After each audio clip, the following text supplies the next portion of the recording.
Assalamualaikum warahmatullahi wabarakatuh. Perkenalkan, nama saya Aurana Safa dari kelas 11 IPS 1 nomor absen 4.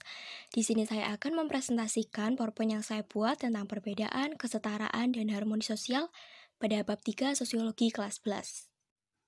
Yang pertama, kita akan membahas tentang perbedaan sosial dan partikularisme kelompok.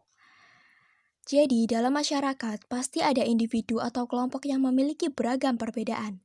Ini disebabkan karena setiap individu memiliki ciri khas yang berbeda dengan individu yang lain.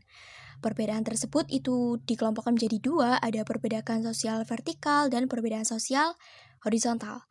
Nah, apa sih bedanya?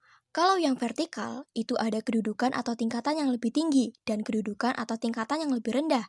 Sedangkan untuk horizontal, itu tidak ada kedudukan atau tingkatan tersebut, karena semua kedudukan itu sifatnya sejajar atau sama. Nah, perbedaan sosial horizontal ini juga disebut dengan diferensiasi sosial. Bentuk diferensiasi sosial yang pertama ada berdasarkan agama. Kita tahu bahwa di Indonesia mengakui 6 agama secara resmi, itu ada Islam, Kristen, Katolik, Konghucu, Hindu, dan Buddha. Nah, perbedaan agama ini merupakan perbedaan yang bersifat horizontal. Artinya, setiap agama memiliki kedudukan sejajar atau sederajat. Bentuk yang kedua itu ada diferensiasi berdasarkan suku bangsa. Indonesia memiliki banyak sekali suku bangsa yang tersebar dari Sabang hingga Merauke. Ada suku Jawa, ada suku Betawi, suku Sunda, suku Asmat, dan lain-lain. Nah, setiap suku bangsa itu memiliki jumlah populasi yang berbeda dalam suatu pulau. Meskipun begitu, kedudukan mereka sama atau sejajar, tidak ada yang lebih tinggi maupun tidak ada yang lebih rendah. Yang ketiga itu ada diferensiasi berdasarkan mata pencaharian. Kenampakan alam yang beragam itu memengaruhi keragaman profesi masyarakat Indonesia. Pada dasarnya, perbedaan profesi yang dijalankan masyarakat ini memiliki kedudukan setara karena setiap profesi atau mata pencaharian itu membutuhkan keterampilan khusus atau keahlian sehingga tidak semua orang itu mampu menjalankan profesi tersebut. Yang keempat itu diferensiasi berdasarkan ras. Menurut Linton, manusia di dunia ini dibagi menjadi 3 kelompok ras yang memiliki perbedaan ciri fisik. Nah, ini ada gambar ras Mongoloid, ras Kaukasoid, dan ras Negroid. Kira-kira apa ya ciri-ciri mereka? Yang pertama ada ras Mongoloid. Ciri-cirinya itu kulitnya berwarna kuning atau sawo matang dan bermata sipit. Bisa ditemukan di Indonesia, Tiongkok, Jepang, Taiwan, dan Vietnam. Sedangkan untuk ras Kaukasoid, hidungnya mancung, berkulit putih, berambut pirang.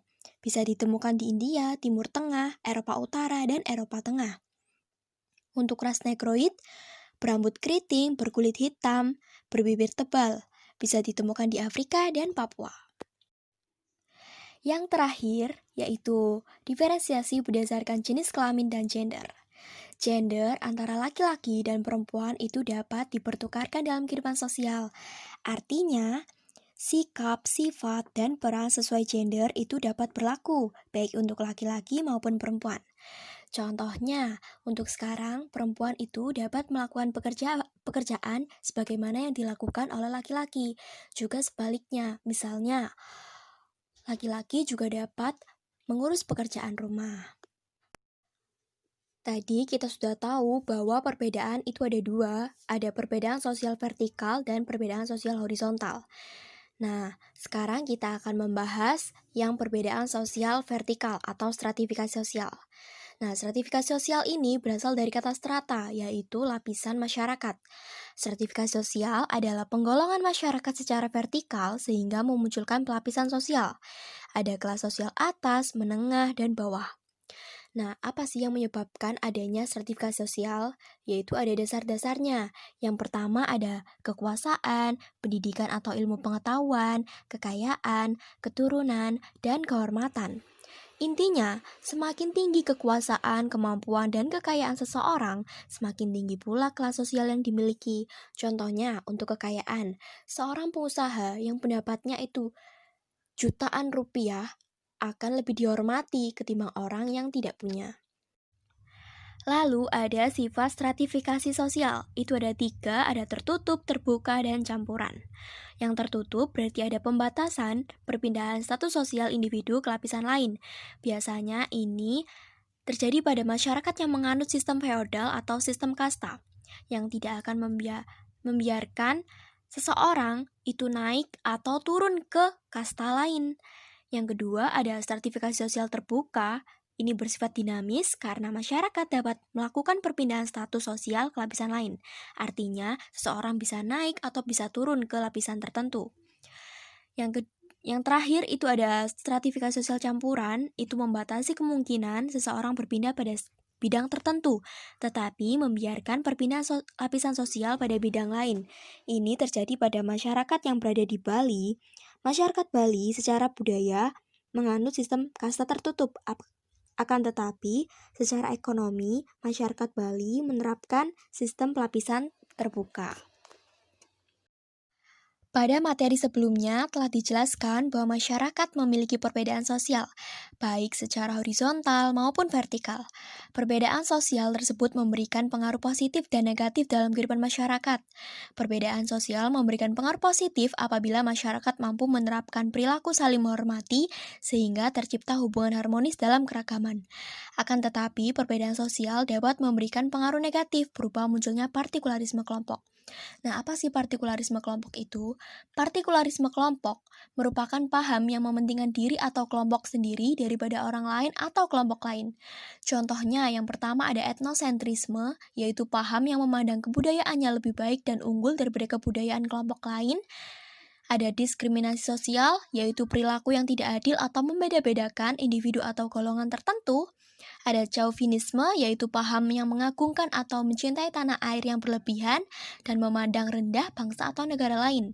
Ada rasisme, yaitu kepercayaan berlebih atau superioritas terhadap ras tertentu. Contohnya ini ada politik apartheid yang berlaku di Afrika pada tahun 1948 sampai 1994. Apartheid merupakan kebijakan yang membedakan penduduk berdasarkan warna kulit dan ras.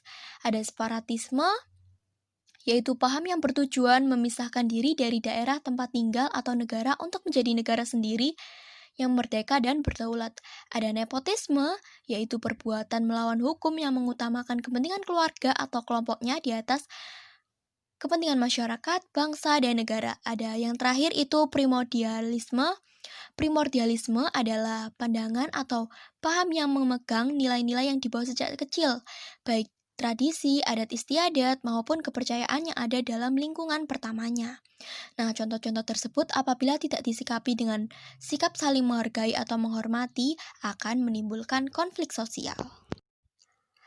Agar harmoni sosial terwujud dalam masyarakat, maka prinsip kesetaraan harus diterapkan di tengah-tengah diferensiasi dan stratifikasi sosial. Kesetaraan merupakan kondisi dalam masyarakat yang memandang bahwa perbedaan dan keragaman memiliki kedudukan sama atau sederajat. Setiap anggota masyarakat memiliki hak dan kewajiban yang sama meskipun memiliki latar belakang yang berbeda. Bentuk-bentuk kesetaraan ada 5, ada kesetaraan gender, kesetaraan suku bangsa atau etnik, kesetaraan ras, kesetaraan agama, dan kesetaraan sebagai warga negara. Intinya, dalam prinsip kesetaraan, tidak adanya diskriminasi terhadap gender, suku bangsa, ras, dan agama tertentu. Dalam kesetaraan sebagai warga negara, itu ada kesetaraan kewajiban, ada kesetaraan hak, juga ada kesetaraan hak sekaligus kewajiban sebagai warga negara Indonesia. Ada 5 kategori kesetaraan yang berbeda. Yang pertama, kesetaraan hukum, yaitu kesamaan di hadapan hukum. Yang kedua, kesetaraan politik, yaitu kesetaraan dalam bidang pembangunan. Yang ketiga, kesetaraan sosial, yaitu tidak adanya dominasi oleh pihak tertentu. Yang keempat, kesetaraan ekonomi, yaitu pembagian sumber daya alam yang dilakukan secara adil. Dan yang kelima, kesetaraan moral, yaitu memiliki nilai yang sama. Pada subbab terakhir ini, kita akan membahas tentang harmoni sosial. Sesuatu yang sesuai dengan keinginan masyarakat umum, seperti keadaan tertib, teratur, aman, dan nyaman, dapat disebut dengan suatu kehidupan yang penuh harmoni. Harmoni sosial adalah kondisi di mana individu hidup sejalan dan serasi dengan tujuan masyarakatnya. Harmoni sosial juga terjadi dalam masyarakat yang ditandai dengan solidaritas. Masyarakat Indonesia memiliki berbagai perbedaan latar belakang sosial budaya. Perbedaan latar belakang sosial budaya ini memengaruhi pola pikir dan perilaku setiap individu. Nah, apa saja sih perbedaan sosial antar kelompok dalam masyarakat tersebut? Yang pertama, ada perbedaan status sosial. Yang kedua, ada perbedaan latar belakang kebudayaan. Yang ketiga, ada perbedaan kepentingan. Dan yang terakhir adalah perbedaan keyakinan. Dalam kehidupan masyarakat, orang-orang saling membentuk kelompok untuk berinteraksi satu sama lain. Interaksi sosial yang dilakukan individu atau kelompok ini mendorong terbentuknya relasi sosial. Nah, ini ada beberapa relasi antar kelompok dalam masyarakat. Yang pertama, akulturasi, yaitu proses pengolahan dua unsur kebudayaan asing tanpa menghilangkan unsur aslinya. Yang kedua, ada asimilasi, yaitu proses mengurangi perbedaan antar kelompok yang diikuti dan saling menyesuaikan diri. Yang ketiga, ada interseksi, yaitu suatu titik potong atau pertemuan keanggotaan kelompok sosial dari berbagai seksi. Ini dapat terbentuk melalui pertemuan anggota kelompok sosial berdasarkan persamaan pekerjaan, suku, agama, dan komunitas. Yang keempat, ada konsolidasi, yaitu upaya kelompok sosial dalam memperteguh hubungan keanggotaan sehingga membedakan dengan kelompok lain. Yang kelima, ada dominasi, yaitu paham politik untuk melakukan penaklukan atau penguasaan terhadap kelompok lain untuk memperoleh keuntungan. Dan yang terakhir, ada difusi, yaitu proses penyebaran unsur-unsur kebudayaan suatu kelompok masyarakat dari satu tempat ke tempat lain. Ada beberapa upaya yang dapat dilakukan untuk menciptakan harmoni sosial dalam keragaman yang berada di masyarakat ini. Yang pertama, ada mengembangkan upaya akomodatif. Upaya akomodatif ini bertujuan untuk menghindari pihak dan kelompok yang merasa direndahkan atau dikalahkan. Yang kedua, mengembangkan nasionalisme dan patriotisme. Yang ketiga, menanamkan pendidikan multikultural.